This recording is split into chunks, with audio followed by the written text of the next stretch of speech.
Welcome to Chillin' 101. We hope this video helps. You begin by breaking the number into clear parts so you can read it aloud accurately. First, group digits in threes from the right: units, thousands, millions. Once done, isolate any decimal portion and decide whether to read it digit by digit or as fractions. Make sure to note a leading minus sign or dollar so you include negative or dollars in words. This early structure prevents errors later and makes the conversion systematic and repeatable. Now convert each three-digit group to words using rules so you stay consistent. You say units and teens directly, then tens with hyphens for compounds, for example 21 as 21. Once a group is complete, append its scale word like thousand or million only if the group is non-zero.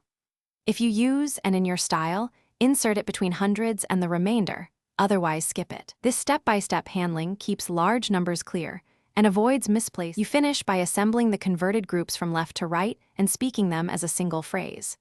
If there's a decimal, choose digit by digit or fraction wording consistently. For currency, say dollars and then cents. Once assembled, read the result back while comparing to the original digits to catch misplaced scales or omitted words like and or negative.